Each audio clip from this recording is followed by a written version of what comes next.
Atlantic ocean में एक cruise फंसा है जहां 149 लोग मौजूद हैं। फंसने की वजह है जहाज में फैला एक वायरस, हंता वायरस। इंडियन एक्सप्रेस में छपी रिपोर्ट बताती है कि फंसे हुए इन 149 लोगों में से 2 क्रू मेंबर्स भारतीय हैं। इस वायरस के चलते अब तक 3 यात्रियों की मौत हो चुकी है और कोई भी देश अपने यहाँ इस क्रूज शिप को रुकने नहीं दे रहा है। क्या है पूरा मामला, ये वायरस कितना खतरनाक है, इन सब के बारे में हम एक एक करके समझेंगे इस वीडियो में। MV हॉन्डियस नाम का एक जहाज 1 अप्रैल 2026 को अर्जेंटीना से चला था। ये एक डच एक्सपीडिशन जहाज है जो अटलांटिक ओशन के दूर दराज इलाकों में सफर कर रहा था, जहां आसपास कोई बड़ी मेडिकल फैसिलिटीज अवेलेबल नहीं थी। मीडिया रिपोर्ट्स के मुताबिक सबसे पहले 6 अप्रैल के आसपास पहले इंसान की तबीयत बिगड़ी। इन डच यात्री को पहले हल्का बुखार और थकान महसूस हुई। शुरू में लक्षण नॉर्मल थे, इसलिए किसी ने ज़्यादा ध्यान नहीं दिया, लेकिन फिर उन्हें सांस लेने में तकलीफ होने लगी। 11 अप्रैल आते आते उनकी मौत हो गई। मौत का कारण साफ नहीं था, इसलिए जहाज आगे बढ़ता गया। कुछ वक्त बाद उनकी पत्नी भी बीमार पड़ गई और उनकी भी जान चली गई। इस बीच कई दूसरे लोग भी बीमार पड़ने लगे। इनफैक्ट 6 अप्रैल से 28 अप्रैल के बीच कई मामले सामने आए। जब हालात और बिगड़ी तो क्रूज शिप से मरीजों को बाहर निकालने का सिलसिला शुरू हुआ।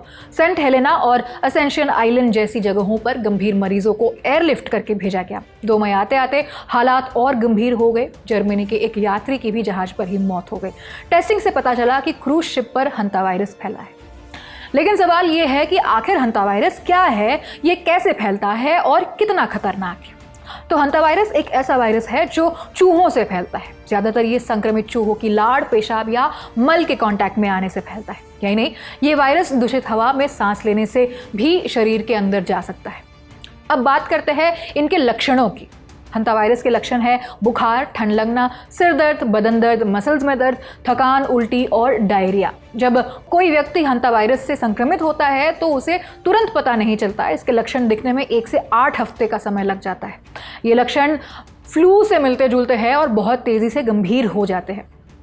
अब सवाल ये है कि क्या ये वायरस इंसानों के जरिए भी फैल सकता है और क्या ये कोरोना जैसा खतरनाक है। संक्रमित मरीजों का इलाज कर रही डॉक्टर करीन एलन वेल्टकेम्प ने AF से बातचीत में कहा कि यह वायरस कोरोना जैसा नहीं है। नेशनल लाइब्रेरी ऑफ मेडिसिन के मुताबिक हंता वायरस के 30 से 50 तरह के स्ट्रेन्स होते हैं और इनमें से सिर्फ एक स्ट्रेन है जो इंसानों को इफेक्ट करता है और वो है एंडी स्ट्रेन। WHO यानी वर्ल्ड हेल्थ ऑर्गेनाइजेशन के मुताबिक हंता वायरस से हुई 3 मौत के मामलों में एंडी स्ट्रेन का ही शक है। अगर हंता वायरस का समय पर इलाज ना हो तो ये फेफड़ों और किडनी को गंभीर नुकसान पहुंचा सकता है। इससे सांस लेने में दिक्कत, खांसी, फेफड़ों में पानी भरना और किडनी फेल होने जैसी परेशानी हो सकती है। फिलहाल इसकी कोई खास वैक्सीन या पक्की दवा नहीं है, इसलिए बचाव सबसे ज़रूरी है। घर के आसपास सफाई रखें, चूहों से दूरी बनाए रखें और बंद जगहों की सफाई करते समय मास्क जरूर पहनें। संक्रमित यात्रियों को इलाज के लिए जहाज से उतार दिया गया है, लेकिन जहाज पर मौजूद 2 भारतीयों की हालत को लेकर अभी जानकारी नहीं दी गई है।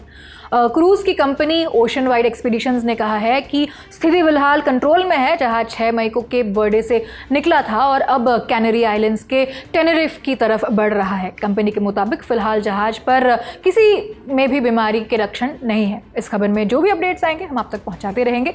खबर लिखने में मदद की है हमारे साथी इंटर्न सुधांशु ने। मैं हूं आकांक्षा गोगोई। आप देखते रहिए द ललन टॉक। शुक्रिया।